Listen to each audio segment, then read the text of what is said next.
Okay, so tonight's webinar focuses on beef health, healthcare. We are excited to have veterinarian Dr. Kelsey Hilton as tonight's speaker. Dr. Hilton is a Maine native who grew up on a small farm in Starks where her family raised cattle, sheep, and horses. She graduated from the University of Pennsylvania in 2012 and practiced in central Maine before joining Annabessacook Veterinary Services in 2015. She has broad interests from dairy production work, ruminant reproduction, equine health, and more, and on educating farmers about animal husbandry and healthcare best practices. Dr. Hilton, thank you for being with us tonight. And with that, I will pass it over to you. Thank you so much. And if anyone can't hear me, please let me know. I will just go to the next slide. Yeah, I've been practicing in central Maine on large animals since 2012. We had some Hereford beef cattle when I was growing up, and then we kind of had a hiatus with no beef cattle. And then in the last 10 years or so, I have a handful of beef cattle myself.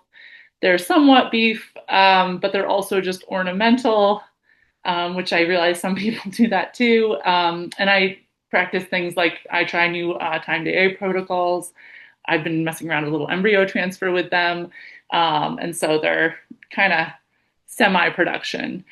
So anyway, for this presentation, I decided the biggest value that I can impart to you all today is to share some of the perspectives and knowledge that I think are more specific to beef producers in Maine.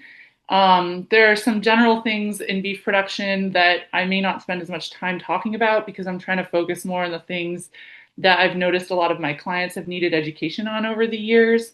And so if you have any questions about some aspect that I really didn't go into a lot of detail about, I would be happy to try to answer other questions about that at the end of the session. Um, so some of the topics I'm going to try to cover today, just talking about doing physical exams and handling systems. I find that in Maine, especially, like one of the biggest limitations on what you can do with your cattle is your handling system, because we see a lot of farms with cattle that are just out in a field, and there might be a small paddock to catch them, and that's it. And that definitely create some limitations on the kind of things you can do and but I do have a lot of clients who consider putting in more than that. And so I wanted to talk a little bit about some of the options for that. I was going to talk a little bit about calving issues, a little bit of reproductive management, a little bit about nutrition, infectious diseases. I'm just going to touch on a little bit because there's a heck of a lot of them. A little bit about VPCR and vaccinations, and a little bit about parasites. So to start off with a physical exam, like I said, to do a good physical exam, restraint is really important. Beef cattle can be really dangerous. Some of them are really pleasant. We handle them a lot, but they're still really big. And so when it comes to actually giving a shot or trying to take a temperature, you really ideally have, especially if you want to have a vet come out and look at them and the cow doesn't know the vet, having some kind of a safe handling system is really going to make that a lot easier and safer. Sometimes it's impossible to do without this. So chutes and squeeze chutes, like the one that's pictured here, are, I would say, the gold standard for beef cattle, but they do require either a lot of training for the cows and running the cows through the chute periodically during their life to get them comfortable working with it. And in most cases, that's going to require a gate systems like a cattle pond or a bunch of swing gates and paddocks, to try to get the cows to go into the chute. And I think this is something that, we talk a lot about a chute to our clients, but a lot of times we don't talk about the infrastructure around the chute that helps you actually get the cattle through the chute. And this I've seen be a breakdown in a lot of situations. Like people will spend the money, they'll buy a nice chute, but then when it comes to actually getting the cows into the chute, some of the cows just don't want to go, and it can be really dangerous trying to get them in there. But there are, like, you can either, I've seen homemade kind of stock yard fencing that has somebody spent a little time thinking about where to put gates that can swing to keep cows from backing up. And you can build something that will supplement your chute. It takes a little effort, probably takes a little bit of money. But chutes really do need that. They're, unless your animals are actually like halter broken, most of them are going to be pretty hard to get into the chute. And so that's why I'm actually like a pretty big proponent of automatic headlocks. They're found much more commonly on dairy for herds, and um, there are some, this is a little controversial, I guess. There's a lot of our vets that may not say this, but, I think they can work really well if you pair them with a swing gate on one side, or if you have a few cows lined up next to each other. Um, in most cases on Maine farms, I feel like I can safely do pregnancy checks, blood draws, vaccinations, other components of physical exam with headlocks, as long as um, there's, a few animals lined up. There's maybe a halter. Sometimes I use a little sedation. And the thing about headlocks is they're a lot easier to train your cattle to. If you have animals that grow up with headlocks, all you have to do is set the headlocks and lay down the grain or the hay. Um, and they come over and they lock up on their own. And it's pretty low key, it's low stress. Again, a little training it takes, but you're kind of doing that training over the course of the animal's life if you think about where to put your headlocks and you set them up. So the picture here of the dairy cattle is some headlocks that are really similar to what I see on a lot of Maine farms. And like I said, people, the chute is kind of the beef cattle gold standard, but like for a lot of small farms where you're just going to be feeding your animals in a little bunk. It helps keep the feed clean, and it can really help you out when you need to catch them in a pinch, and you don't have a lot of time to chase them around a field or anything like that. So the only thing I guess I would say is they don't provide an equal level of restraint. So there's a little more possibility of being kicked. It doesn't really work for something like a full breeding soundness exam. An udder exam on a beef cow, you're probably going to need some sedation depending on the temperament of the cow. The other thing I included here is I think this is a really neat system that actually I've seen in Maine, and definitely an investment, but you can see on this, this is a portable chute and like catch pen system. And so the whole thing actually folds up into this like trailer that you can then hook to a truck and haul to a new field. And then you just like unfold all the gates and set it back up again. And I have seen one of these in action, and the chute's not like the most amazing chute you've ever seen, but it's very super serviceable. And I think it's a great way to get stuff done depending on what your operation is.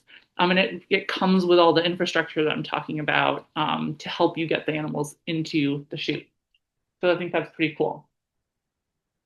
So, getting on to the physical exam, one thing that every farm should have is a thermometer. A rectal temperature is a great way to help determine how urgent an issue is, and it can help rule in or rule out an infection. You can buy one at a human pharmacy. There's a mercury one here. They make these livestock mercury ones. I think they're a little harder to read. Um, the you can really just buy one at CVS or wherever and write cow on it. Make sure it's just the cow one, so you can use it rectally. Um, but one of our first questions that our receptionist will ask you if you call your veterinarian is, have you taken a temp? Because that sometimes can tell us like a lot about how urgent it is, and give us a little bit of an idea going forward, like what you might be dealing with. So it's easy. Just get a cheap plastic one. It doesn't have to be a big deal. Um, for like an on-farm physical exam, that like I would like my producers to be able to take some observations. It's pretty self-explanatory in some ways. You always want to take a step back and look at the cow overall. Let yourself observe her mentation, her facial expression, the position of her ears, her gait. Observe maybe from afar if there's any lumps in the udder or it seems enlarged if she's a mom. If her calf is doing poorly, this is why I bring up the udder. Take note of whether the teeth look like they've been recently nursed. Are they clean? Are they soft? Are they moist? If you can touch them, a lot of these beef cows are not going to let you touch them. Is she eating? Ruminants that don't eat every day voraciously are a cause for concern. Even 1 or 2 days off feed, especially in a neonate or a fresh mother, is a reason to do an exam and maybe at least call your vet. When a calf isn't doing well, it's important to check that beef cow udder. Some cows are not very tolerant, so you have to do this safely. Sometimes a vet and sedation are required to do so. I feel like beef cow udders often get overlooked more so than dairy cow udders because they're so hard to evaluate safely. But that udder health is really important to the calf health. And um, like, sometimes cows will calve in with mastitis from their previous calving, and people don't realize it until they actually get down there and they can't get any milk out of the udder. And then that's why the calf's not doing well. And the sooner that you pick up on that, the sooner you can do something about that for the calf and hopefully have two healthy individuals. So in general, in the physical exam, kind of backing up now, it is a good idea to try to systematically evaluate all the different systems of the body so you don't miss a component. Um, Often people like to start at the front of the back cow and go to the back, or the back of the cow and go to the front. Everyone needs to develop their own system. It's very easy to jump to conclusions based on the first thing you see. And so you want to try to make yourself go through every step, even if you think you know what's going on already. I find that a lot of my clients want me to immediately address the area of concern, like what they called about. Her eye is running, and I do want to address that. But I often try to do the rest of my physical exam first before I look at the eye so that I won't forget to do that and so that I won't miss something else that's maybe less noticeable but is relevant to the diagnosis. Um, because sometimes there's more than one thing going on and some of it's a little bit less noticeable. So some of the things, I just listed here are maybe things to think about. It's not a bad idea to go by system, like respiratory system, cardiovascular system, digestive system. Um, so anyway, um, so another physical exam skill that I think is a really useful thing, and I do typically try to um, talk my clients through, is how to do a vaginal exam on a cow. And again, this is going to require a reasonably good restraint system. And I realize not everybody's necessarily going to be up for this, and that's fine. But especially for cow calf operations, which is a lot of our beef operations in Maine, um, early early diagnosis of a calving issue makes a huge difference in the outcome. Um, and so, the most important component, I would say, of the vaginal exam is cleanliness and lubrication. You don't want to make her uncomfortable, and you don't want to introduce a problem where there wasn't one. Um, and I think that getting a sense about how to do a vaginal exam is something that can help you detect calving issues sooner, therefore have better outcomes. Also, developing a sense about what's normal and not normal will help you if you're concerned something's wrong. And a lot of times people call, and um, it's really helpful with the clients that I've gotten to know well, that we can try to determine over the phone whether you need us to come out for an emergency call or not. And we can be more efficient to that and come out when you really need us, and not too early and not too late. And I'm usually, if people are worried and they want me to come out, I'm going to come out regardless. But um, it's really helpful because sometimes if you get there before the cervix is dilated at all, for example, then you end up having to come out again later, potentially. That's obviously more expensive. And so if I can at least get some idea of what might be going on to sort of try to just sort of determine whether we should give her a little bit more time and then potentially come out if things aren't progressing. And being able to do that vaginal exam, sometimes people reach and they go, oh, there's a hoof there. And then we at least have a time point. We have something we can base our, kind of our decisions on after that. So you want to make sure that you wash all the poop out from around the vagina and rectum. I usually like to do a couple, 2 to 3, like ivory soap or betadine washes, and then I rinse it, and then I wash it, and then I rinse it. Then I put some clean sterile lube onto, my hand in a rectal sleeve. I make a cone shape with my fingers and I reach in. In most cows, you should easily be able to go a little past your wrist before you would come to the cervix, very easily. So I included some diagrams here of to kind of envision where the cervix is in relation to the vaginal opening. And generally you want to be kind of, pointed a little bit towards the spine. Um, if that cow is in labor, then that may not really matter that much because everything's pretty loose. But the cervix in the cow is kind of an interesting thing, and I think it can be hard for people to visualize. This is a cross section view, but it's got three cartilaginous rings, and um, those rings stretch out, and so this cervix is like not really. It's a little bit open, I guess, but it's pretty much closed. Um, when that cervix opens completely, it's you almost can't feel it at all. You just end up your hand just goes right into the uterus. And so if you're stopping, a lot of times it's the cervix that you're running into. And I do think that that's something that if you get the opportunity to do it on normal animals, it's helpful for when you run into something that's not normal. So just an example of like, I guess to talk about calving and so some common things that I run into, but I think with calvings, there's timelines that are important. And so stage one labor, which is kind of the cow is uncomfortable. Maybe she's laying down, she's pushed here and there, but she's not really pushing. She gets back up, she's eating. She's not really in labor. She's just kind of like getting really close. That can last for 12 hours, maybe even 24 hours. Usually it shouldn't be that level of discomfort for more than about a day. Um, During this time, the cervix is not dilated and the placenta or the fetal membranes have not broken. Um, Stage two labor starts when the cervix begins to dilate and the fetal membranes rupture, so the water breaks. And this is probably the most important time frame to be aware of. And if there's any way when you're calving cows out, if you can know when that stage two labor started, when that water broke, that's like an incredibly useful thing to know for us as veterinarians, or for you to just determine what your next steps should be. Um, so if you have the ability to take note of that, that's really helpful. Um, so in general, from the time of the water breaking and the beginning of stage two labor, a cow should have delivered or nearly delivered the calf within about an hour. A first calf heifer gets 2 hours because that cartilaginous cervix takes longer to dilate the first time. And we don't want to go in and try to pull a calf too early on a heifer because we could damage the cervix.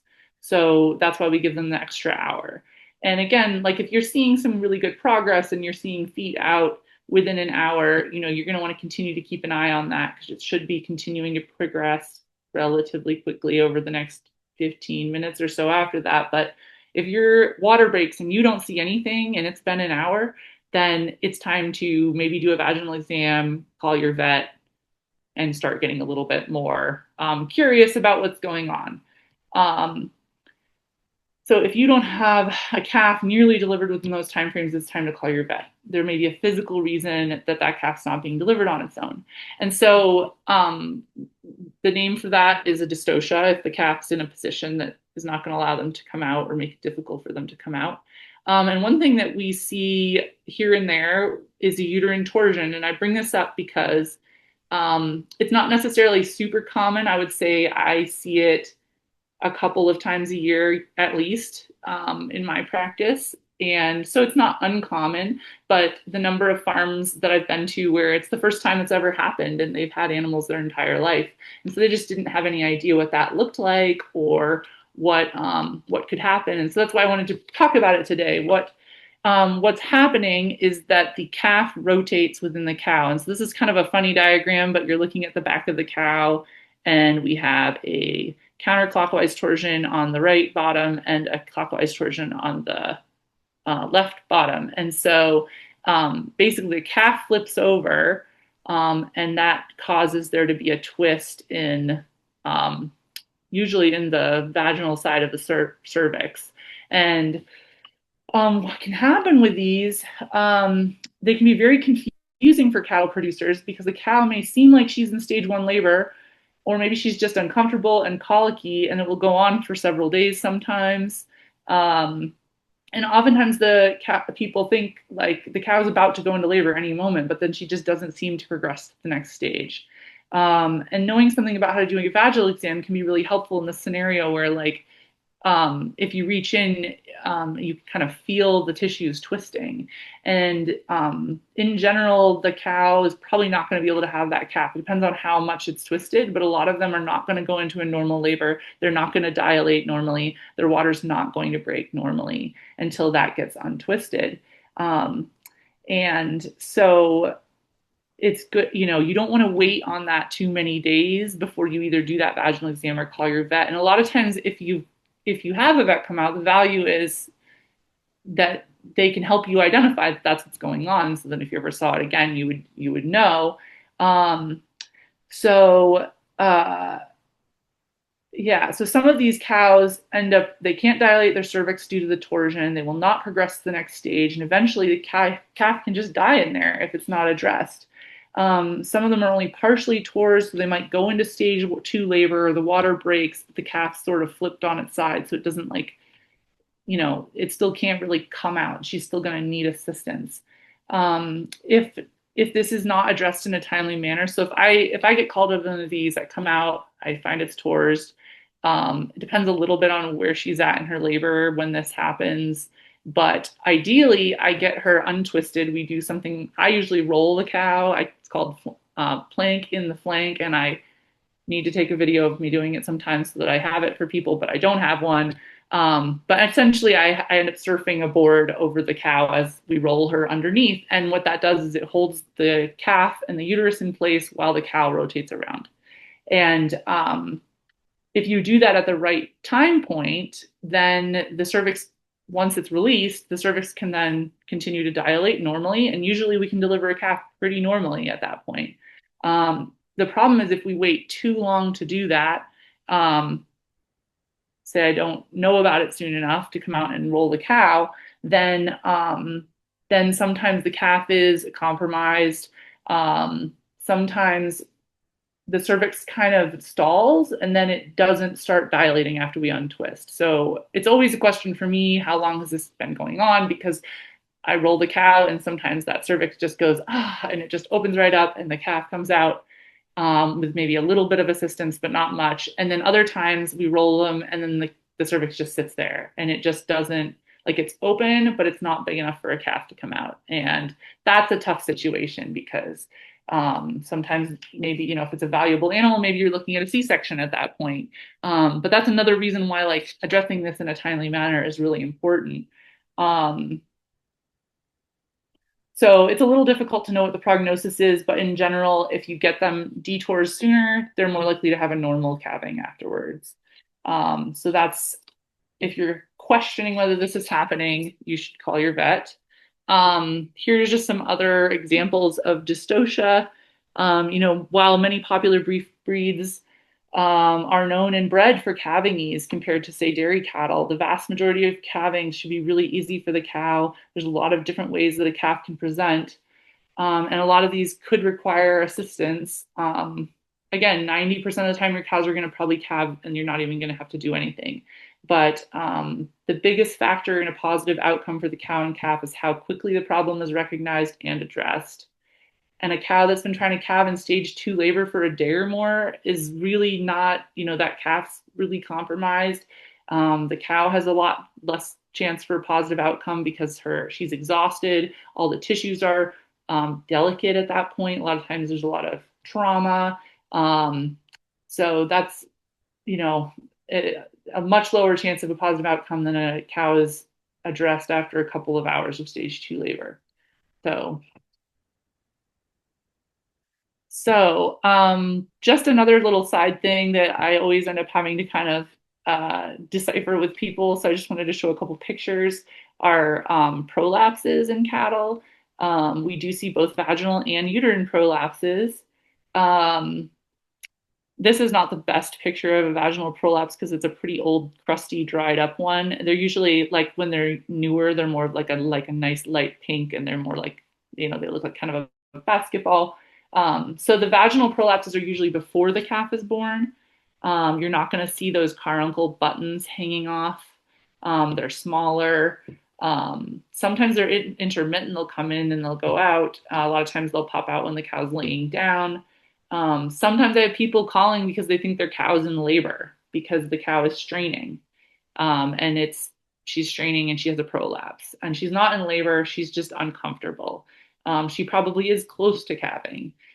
These are not a capital E emergency. They should be dealt with in a timely manner. They can definitely be exacerbated by a large calf and a dam who's really over conditioned. Um, when you see them, you want to keep them moist. And the longer that they stay out, the more problematic they can become. They can eventually become really swollen and dry, and then they take up space, which does not allow the calf to be born. So, in most cases, if we address them in a timely manner, we can put a stitch in, sort of hold things in, um, or maybe we induce the cow if she's close enough to calving. Those ones can calve out normally, and they can raise that calf, and they can do just fine. Um, but if you wait too long and it gets really hard and dry and you can't get it back in, then you could have a real problem with calving.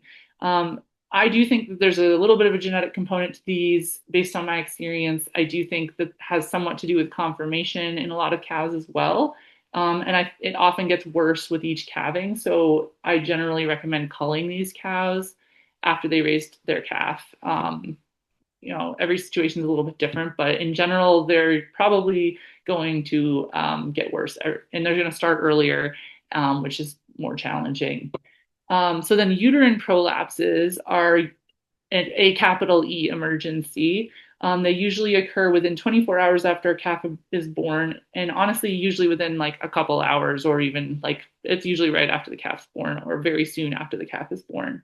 And that's when the entire uterus, so looking on the right here, the entire uterus comes out and turns inside out. And if you catch it before the whole uterus comes out, sometimes you can kind of push it partially back in and then call us. But you'll see those caruncles hanging off. A lot of time the placenta is still attached to parts of it. They can be really large. The longer it's out, the harder it is to get back in and the worse the prognosis. So you want to call your vet as soon as you see that this is happening. If it's when you push it back in, if it doesn't get completely turned right side out again, then it can just come right back out again. And so a lot of times with these cows, we're doing epidurals and we're doing anti-inflammatories and we're doing some other things to try to make sure that that doesn't come back out again. For the most part, it has a pretty good prognosis in my experience, as long as it gets caught really quickly. And the uterus doesn't rupture. So if that uterus gets caught on a stick or something and like slices open the uterus, that's not great because that's bacteria that are getting basically communication into the abdominal cavity, which can cause peritonitis, which is very serious and difficult to treat as an infection. The other thing that can happen sometimes is very discouraging is that the cow, it's somewhere in the process of having the prolapse, ruptures a blood vessel.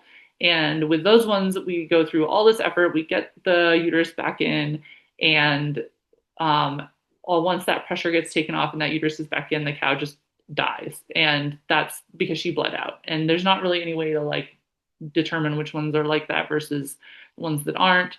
I've had that happen to me once, and it's very discouraging, but it's unfortunately something that can happen. I would say like 95% of them do pretty well, and they don't necessarily reoccur.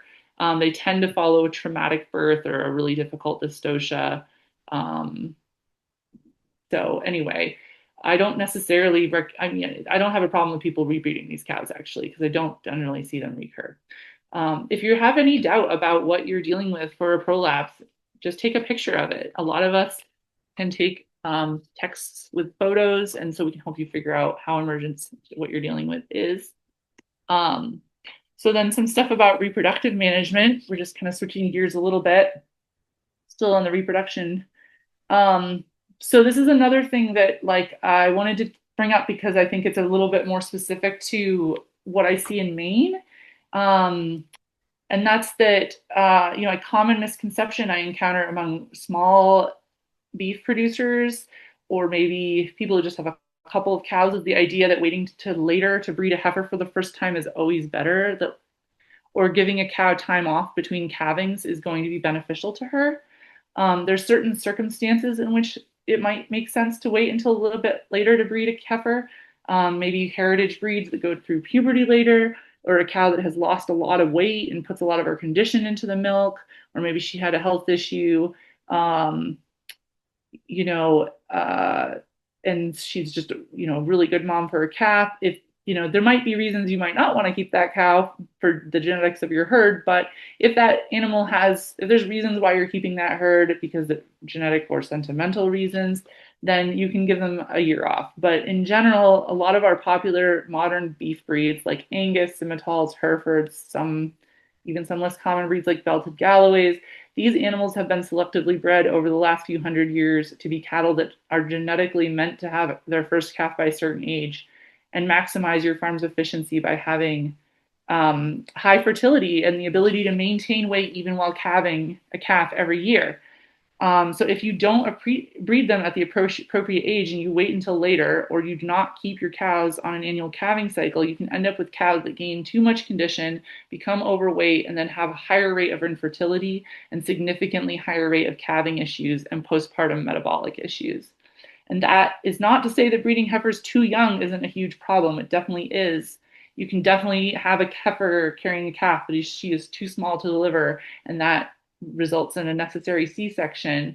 And we do see that too. So I'm not saying that you don't need to avoid that. You do need to avoid that, but later is not always better, is my point. Um, Many of our modern breeds have well-established ages when the first breeding is recommended, and waiting months later than that to actually do that breeding not only significantly reduces the overall efficiency of your operation and increases the cost you will pay over the lifetime of the cow in feed cost, the same amount of calves and beef produced, it can actually have a significant negative impact on the health of the animal and its ability to reproduce. Another thing that can have a huge impact on your economic bottom line is pregnancy diagnosis. Cows are pretty expensive to feed through the winter in Maine, and effective pregnancy diagnosis in a timely manner can help mitigate problems dramatically. Um, Not only just knowing maybe when your cows are due, which can be helpful for the ability to catch a calving issue, um, but also I have seen several situations in which a breeding bull, for whatever reason, gets injured or has something happen to him. We don't know, but he is no longer fertile. And then we didn't do pregnancy diagnosis in the fall. And so the next time that we realized that our bull wasn't working is the spring when the cows are not calving out. Um, so if you're not doing pregnancy diagnosis within a reasonable time frame of breeding, and you might feed an entire herd of cattle through the winter only to have one or almost none calve out the next spring. I have seen this situation happen. Um, and that's, pretty problematic for people. Um, Additionally, pregnancy diagnosis in a timely manner, if you're doing artificial insemination, allows you to come back and re-inseminate sooner than later in the event that a cow is not pregnant. I usually recommend a first ultrasound approximately 30 to 40 days after breeding and in the AI situation, or if you witness a bull breeding.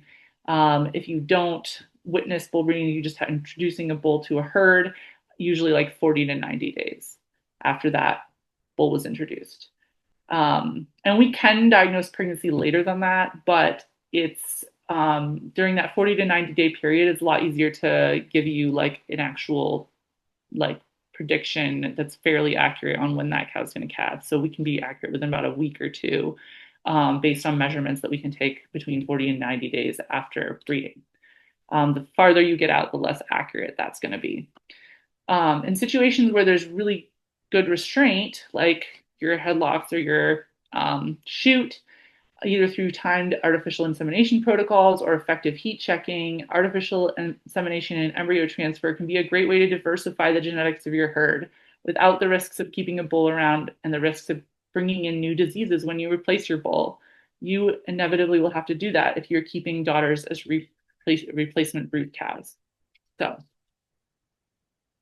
so then I'm just going to move on to a little bit about calves. And I am not going to get through all this, I don't think. So anyway, you want to make sure your calves stand and nurse within a couple hours. They will run out of fat, brown fat, and become uh, dull and disinterested in nursing, especially if it's cold out and they're wet. Um, so that the calories are really important in that early stage for that calf to continue to get up and be spunky. The other thing is that at 12 hours after birthing, the ability for the gut to absorb immunoglobulins from the colostrum begins to decrease, and by 24 hours is basically gone. So if your calf did not receive adequate antibodies before the gut closes, they will have a severely impaired immune system for the first several months of life, puts them at higher risk for a lot of infections. Feeding colostrum after 24 hours of age does not impart the same level of immune protection as early colostrum does. Some other things you want to monitor for diarrhea in the first couple, 3 weeks. We do see white muscle disease, which is vitamin E and selenium deficiency. And there are other preventatives like umbilical disinfectant and to help prevent joint infections and umbilical infections. And there are other sort of neonatal calf preventatives that you can give if you talk to your vet about it to help prevent future issues. So, so the most common diseases I see in Maine herds, and I'm going to try to talk about this quickly enough to get through a bunch of them. Um, so, and there's a bunch of different categories, right? Nutritional, some infectious, some parasitic, that kind of thing. So I want to talk about nutrition, and that sounds really basic, but it is really basic.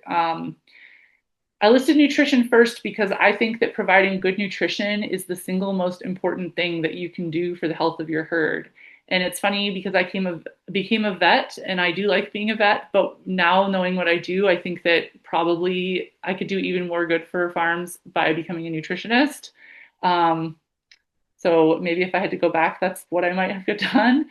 But so it's often, unfortunately, going to be one of your biggest expenses, if not your biggest expense. And unfortunately, there's a lot of misconceptions out there about what constitutes adequate nutrition for beef cows. While they are more resilient to some nutritionally related diseases than horses are, like botulism, for example, they still need high quality forage, especially if they are pregnant and they're raising calves. I've had many times in my career where a producer has called me out to their farm due to concerns about thin animals that aren't breeding well or are even dying, and they are ready to spend a lot of money on infectious disease testing. And in evaluating the herd, it becomes apparent it's a nutrition issue or very likely to be a nutrition issue. And so I want to rule that out first before we go down a big rabbit hole of infectious disease. And a lot of times it is a nutrition issue. Um, People still feed moldy, rained on, mulch quality round bales, and those just don't have a lot of calories in them. Not to mention that they might be dusty. And so that's draining those animals' immune systems. Sometimes calves are unthrifty with poor hair coats, they're not gaining weight. And even though the feed quality appears to be very good, maybe it smells good, it's good quality feed for, the type of feed that it is. Maybe the calves aren't really eating it well. Um, and it turns out that that can be because the components in the diet aren't right for that group of animals. I recently had a farm where we had a nutritionist come in and help do a consultation and a bunch of testing, and they had very high quality feed, but the protein was only 8%. And that's way too low for growing calves. And once they got that protein level up to where it needed to be, around 16% to 18%, the calves turned right around. They looked, I mean, it was almost instantaneous how much better they looked. And so you can't overemphasize that.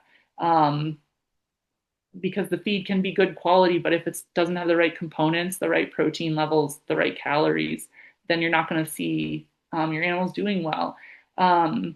I've seen infertility due to selenium and copper deficiencies. So sometimes the most useful thing that I can do for a producer is recommend that they have a nutritionist evaluate feed samples or do feed analysis on their forage. And good nutrition is the most basic and most important thing you can do for their health. Body condition scoring on a regular basis is recommended to monitor cattle herds' health. Periodic forage and feed testing is also a great way to avoid those issues. So next, we're going to talk about some infectious diseases in Maine, and there are a ton of possible infectious diseases to talk about. So This is definitely not exhaustive, and I just wanted to kind of cover a handful of things that I see maybe more often. Um, so I'm just going to talk about a few of them in detail. So I wanted to talk about pink eye. And when veterinarians refer to pink eye, we are talking about a specific infectious disease process. We're not necessarily just talking about conjunctivitis. We're talking about infectious bovine keratoconjunctivitis. So when I think pink eye or someone says pink eye, that's what I'm thinking of. I'm not necessarily just thinking about like just an any old conjunctivitis. Um, so they are it's caused by a handful of different types of bacteria. The most commonly, it's caused by Moraxella bovis or Moraxella bovoculi, and there's a little bit of mycoplasma that's been out there recently too. In my experience, we see about 2 herds per year in our practice area that have outbreaks, like herd outbreaks of pink eye. I see it in both beef and dairy operations. It's very common for them to never have had a case before in the herd. And sometimes it could have been like 10 or 15 years or longer. They've had cattle and they've just never had a case. Sometimes it's coming in on an animal that was recently purchased, so a biosecurity issue. Sometimes we suspect it travels on a fly or other insect from a neighboring farm. Sometimes we don't ever figure out where it came from. Um, Typically, I recommend immediate vaccination of the entire herd and antibiotic treatment for any affected animals. And if you're organic, there are some other options that you can try that have some effectiveness. So it doesn't necessarily always have to be an antibiotic, although the antibiotic is definitely the least time consuming and easily effective option. Um, it is also recommended to get a culture of from affected animals to make sure the vaccination is tailored to the right organism. So a lot of the vaccines are really targeted at specific organisms. And so the pink eye vaccine, it's usually Moraxella bovis. I think there might be one now that has both bovis and bovoculi in it, but you kind of have to specifically look for that. Um, Vaccination is not 100% preventative. It takes about 2 weeks to become effective. So inevitably, more animals will become infected before the vaccine takes effect. This is why we recommend vaccinating as soon as possible, because you have the best possibility of reducing the number of animals overall that you end up having to treat. And treatment is expensive, whether it's expensive because of the time involved or the drugs that you use. Either way, it's going to be expensive. So you want to reduce the number of animals that you need to treat. And vaccination is not that expensive, really, um, comparatively. So I also recommend vaccinating the entire herd preventatively for a few years after the initial outbreak, as we often see the disease return in subsequent years on the same farm. Unfortunately, the pink eye vaccines available are not the most effective or long lasting. So the ideal time to give them is usually 2 to 3 weeks prior to fly season or prior to turning those calves out in the spring. Unless you are seeing winter pink eye, I would not give this vaccine in the fall, as it likely will not be effective by the following summer. There are also other preventatives that involve just trying to keep flies off of your cow's face. Not that flies are the only way that pink eye is transmitted. It can be transmitted by stocky feed, like in a field. So they're eating some really stocky pasture. They can get on the stalks and or like in big hay bales that they're sticking their faces into. Any kind of fomite like that. But other prevention could include managing fly populations through oral larvicide, fly bags, permethrin. Flies in the summer don't like to go in the dark, so having sheds or places that cows can get into the dark, that there will not be as many flies. I also wanted to share an interesting fact that I found while researching this talk is the impact face flies have on cattle efficiency at eating. 12 to 14 flies per face reduces grazing time by 1 hour per day because those cows are busy getting enough flies off their face. So then that same article talked about 20 to 200 face flies per face is considered a heavy load. So your goal is to be less than that. So next. So BVD is another disease that I definitely see in Maine that can have a really big impact on a farm. BVD is extremely insidious. It pops up in Maine periodically in my practice. Usually it's related to an off-farm exposure or a new breeding bull who may be apparently healthy. Animals infected with BVD can be totally normal in appearance, but also it can cause abortions, bloody diarrhea, mouth ulcers, high fevers, and pneumonia. So some of these cows look fine, and some of them look absolutely miserable and at death's door. It's a virus, so antibiotics are not usually effective for the primary cause of disease. Um, the thing that is the biggest problem, in my opinion, with BVD is when a pregnant cow is exposed to BVD, say she's exposed to a positive animal that's shedding, between 60 to 100 days of gestation, sometimes she won't abort the calf. So other times, maybe she aborts the calf because she got exposed. But if she's during that time period, the fetus can become infected. And it's during the stage of the fetal immune system starting to learn how to recognize self versus not self. And so that fetus can be born as a persistently infected or PI calf. And that calf will be chronically infected for its entire life. It's not treatable. It's never going to get over it. Um, and so it's shedding the virus everywhere throughout its life, through its bodily fluids, including saliva, blood, when it's drinking out of the water buckets. And those will infect other animals that it comes in contact with for the rest of its life. These calves are often poor doers that don't grow well, develop issues with other diseases. I read a statistic about 50% of those calves are not going to make it to their first birthday, but that means the other 50% potentially are. And those are the ones that I'm actually more concerned about. Um, so, in my experience, I have seen calves that were initially very healthy, shiny, good growers. They didn't seem to show any symptoms until after they went through some kind of a stressful event, like maybe being sold to another farm. And then at that point, that stress event kind of just pushed their immune system over the edge a little bit, and then they went into fulminant, BVD, and then turned out to be PI animals. Um, I never would have guessed prior to the move that some of these calves were PIs, and that illustrates the importance of PI testing on newborn calves and all animals that you bring into your herd. Um, and also just doing in terms of your biosecurity, just isolating animals, because if you do have that stressful occurrence and then you keep them isolated for 2 to 3 weeks after you bring them in, that at least gives you a little time to see, if something like this happens. You ought to be testing them before you transported them, but in my opinion, you know, isolation is also a good idea. And it's a good idea for other reasons as well. And the good news is that the testing, the BVD, antigen capture ELISA tests that are available are pretty reliable. Um, yeah, they're pretty good tests. So it's not like a difficult diagnosis once you run the test in most cases. It can be difficult to get out of your herd, but it's actually easier, I think, in a beef herd than in a dairy herd. So that's good news too. So this just talks a little bit about, 50% of PI calves will be poor doers and die before about 1 year of age. And the virus suppresses the immune system, so they get sick from lots of other diseases, which can kind of be why people don't recognize it at first. They'll say, oh, my calves have, they have diarrhea and it just doesn't go away, or they have respiratory disease and they just aren't responding to treatment. But other calves may look completely normal, and other animals may look pretty much completely normal, even though they're shedding it into your herd. Hey, Dr. Hilton, I just want to do a quick time check. We are Okay. 5 to the hour. I don't know if you can Yes. squeeze in 5, 10 minutes. Yes. Maybe I will just yeah, I'll try to keep it really quick. So Yoni's is one, Johnes. I guess that's something to say. It's Yoni's, it's pronounced Yoni's.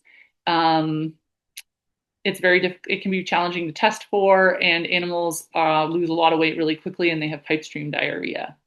And they can look perfectly healthy for a number of years. So that's just a really quick synopsis on that. Tetanus, I see really commonly associated with banding. The big thing I wanted to say on this slide is just that you really ought to vaccinate your calves at least 2 weeks before you band them, because at some point you probably will see a tetanus case, and it's frequently fatal. It's worth testing if you catch it early, but frequently fatal. Very, very effective vaccine. I just wanted to mention this malignant catarrhal fever. We don't see this that often, but it looks a lot like, could be just confused with pink eye, could be confused with BVD. It's carried by sheep and goats. So it's just an example of why like diagnostic testing is important, because you might think this was something completely different if you didn't actually do the testing. So vaccinations, um, really, I would say you want a 9-way that is going to protect against. And I didn't even talk about respiratory viruses. A lot of that shipping fever, disease complex, bovine respiratory disease stuff, I think is a little more straightforward. I mean, there are vaccines for it, there are antibiotics for it. If you are getting into a lot of respiratory stuff, that's something to definitely talk to your vet about. But uh, yeah, I would say the major ones, it's really important. If you don't vaccinate against these things, you probably will see VVD at some point, and you probably will see some of these respiratory issues at some point. Clostridium, a lot of times you can get a clostridial vaccine that includes tetanus in it. If it doesn't, then you want to make sure you use a CDT when you're getting ready to band. And there's lots of good vaccines available for that. But I would say those two things are like the really core parts of a vaccine protocol. Rabies, also, cattle do get rabies. It's required for some show animals, like for Freiburg. I would highly recommend it in valuable animals. If your animal is worth a lot of money, like a rabies vaccine is not that expensive compared to the value of your animal. And definitely agritourism situations, if you're going to have a lot of kids exposed to your cattle, especially like it's a fatal disease, and we can't test for it before they're dead. So, yeah, think about it. Other vaccinations to consider that I would say are more risk-based. I will say the Mannheimia pastorella, I do see that pretty often, causing pretty severe pneumonia in Maine. So that one's a pretty big one that I would add in maybe most farms.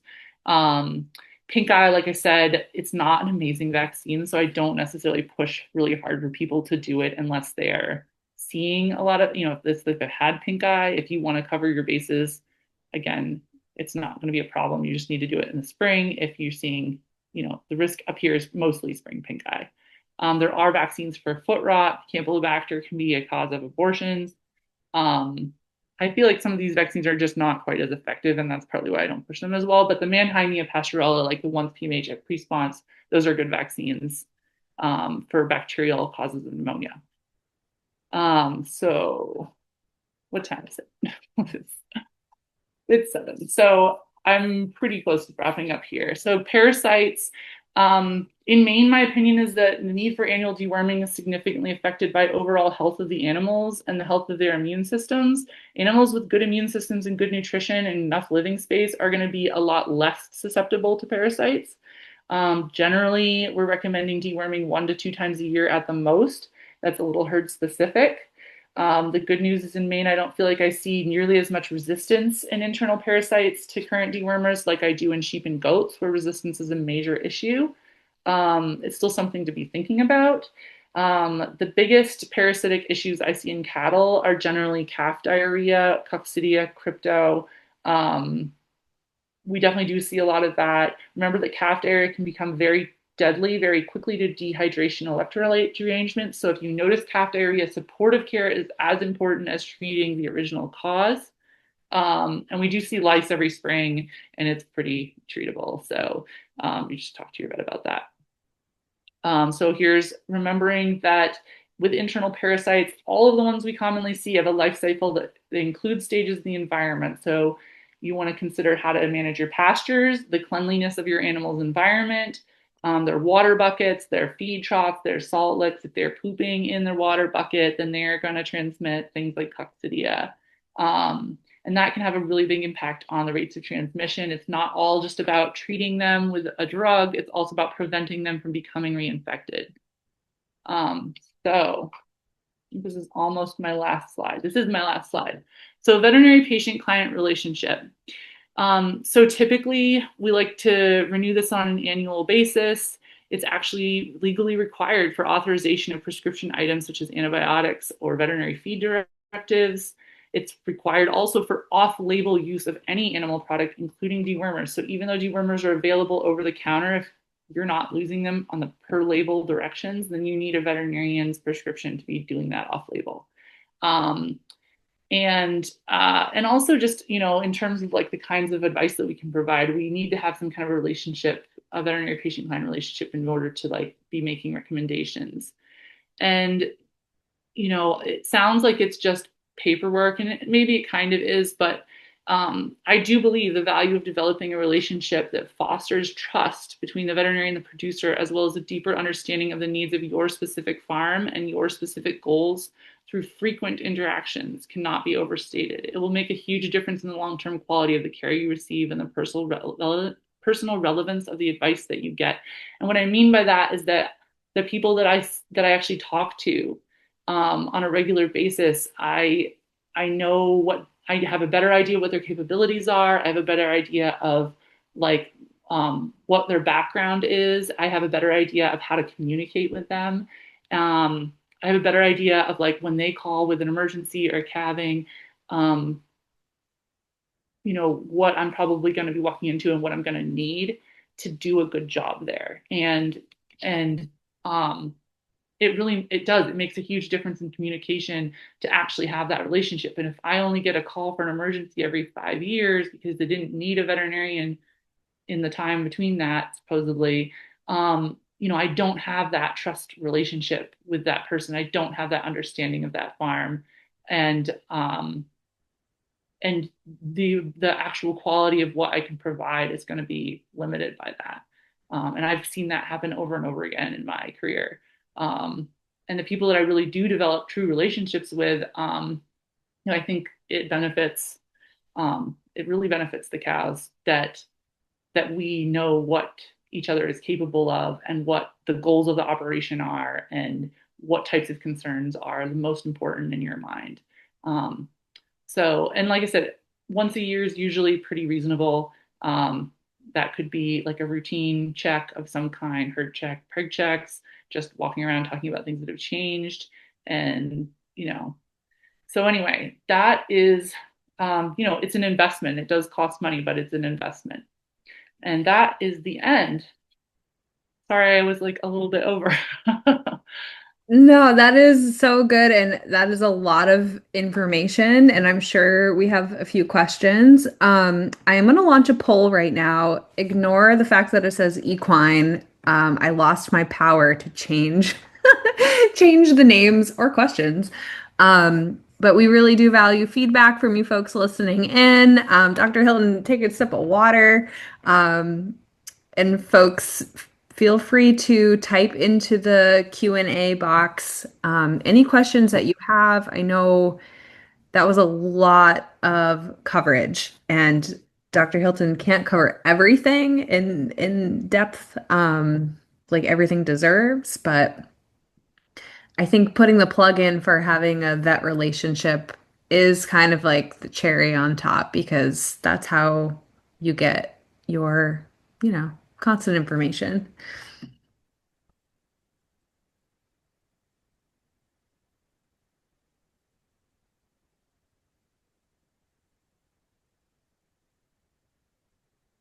And I do have one question that was sent ahead of time, and I'll say that, let's see. I think you alluded to there was one disease that you mentioned. Uh, I guess in terms of like cohabitating with other animals on a farm. So, what are your thoughts on cohabitating cows with other animals in terms of health?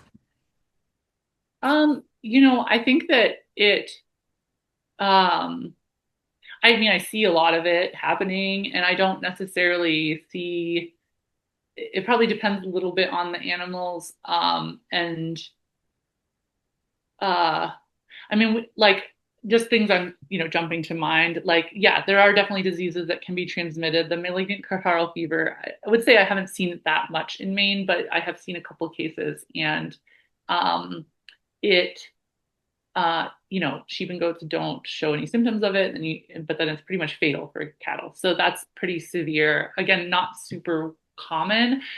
Um, but I think that there can be some benefits of interspecies grazing, which is a little bit of a different thing, I guess, because potentially you're running like one species out in a pasture and then you're taking, they're moving on to a new rotation and then you're putting a different species out after them. Um, I think if you're having like, one cow and a handful of goats and a handful of chickens, like personally, I don't have a big problem with that. Like, I think people can, work with that pretty well. I do see goats every year that get stepped on and they have broken legs. One time I've seen a couple of animals get gored by goats that had horns. Usually not other goats. It's usually like an alpaca or, so that kind of thing can happen. Not all animal species speak the same language, I think. And so they don't always, in terms of just like behaviorally, um, I've seen issues with that, where like cows don't speak the same language as horses and they don't know when to get out of the way sometimes. So I think you have to really be paying attention to like your specific animals. And if you're going to do that, you need to be at the very least kind of monitoring them really carefully. When you first start. And then I think there are, I mean, again, and I'm not a poultry vet, like really at all, but like chickens and turkeys, there's some things you really need to watch out for. Um, and yeah, I'm trying to think of anything else. There's probably other things that should be popping to mind, but And um, well, oh, actually, one last thing is nutritionally, you do have to be very careful. So, like sheep can't have cow grain or cow, they have copper sensitivity. Um, and you don't want like your small ruminants or your ruminants getting into like an overload of chicken grain. So anyway, sorry, go on. no, that makes complete sense. And um, yeah, I don't have cows. I'm not a cow person. I learned so much through this, and that was a great question that this person asked. Um, I do not see any other questions in the Q&A, so I think we could call this a wrap.